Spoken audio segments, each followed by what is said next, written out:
네, 오늘 영장심사와 관련해서 법조 취재 기자와 좀 더 알아보겠습니다. 이재 기자, 어서 오십시오. 자, 이 피의자가 현직 대통령이란 점, 변수가 될 수 있을까요?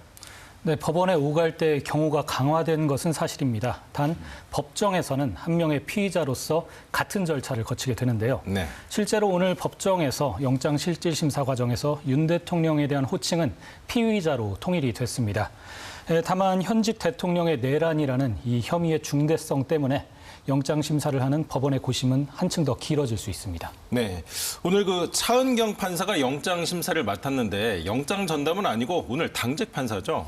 네, 맞습니다. 심사가 오늘 토요일에 열리면서 주말 당직 판사인 차은경 판사가 영장실질심사를 맡게 됐습니다. 네. 서울 서부지법의 영장 전담 판사는 이순형, 신한미 판사인데요. 두 사람 모두 윤 대통령의 체포 수색영장을 발부한 적이 있다 보니까 불필요한 논란을 피하기 위해서 차 판사가 심사를 맡게 됐다는 분석도 나옵니다.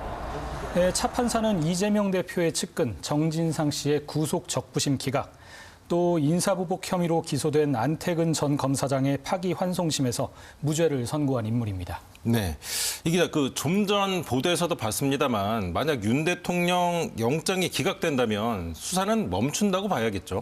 네, 그렇습니다. 관저로 돌아간 윤 대통령은 더 이상 수사기관의 출석에 응하지 않을 가능성이 크고요. 네. 이번 수사는 내란 우두머리 피의자를 제대로 조사하지 못한 채 불완전하게 끝날 수가 있습니다. 변수는 특검인데 이 특검법이 통과가 되고 특검이 신속하게 구성이 되면 현재 진행 중인 관련 수사는 모두 특검으로 넘어가게 됩니다. 특검 임명과 수사팀 구성 등 준비에 보통 한 달 정도가 걸리는데 그때까지 공수처가 사건을 들고 있을 수도 있습니다. 네, 만약 영장이 발부된다면 수사 여건은 분명히 좋아질 텐데요. 윤 대통령이 계속 조사를 거부할 수도 있습니까? 네, 일단 영장이 발부가 되면 윤 대통령은 정식 구치소 입소 절차를 밟게 되는데요. 네.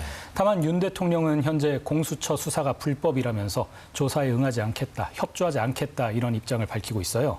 그래서 구속 뒤에도 조사를 계속 거부할 가능성이 큽니다. 네. 이 경우에 공수처는 강제로 조사 장소로 데려오는 강제 인치나 또는 구치소에 방문 조사를 하는 것을 고려하고 있습니다. 네, 수사도 수사지만 탄핵 심판도 진행되고 있지 않습니까? 이 구속 여부가 탄핵 심판에는 어떤 영향을 미칠 것 같습니까? 네, 우선 말씀을 드리는 건 윤 대통령의 비상계엄 관련 수사와 헌법재판소의 탄핵 심판 심리는 별개입니다. 네. 내란 우두머리 혐의 수사는 형법에 따라서 그리고 헌법재판소의 탄핵 심리는 헌법재판소법과 헌법에 따라 진행이 됩니다.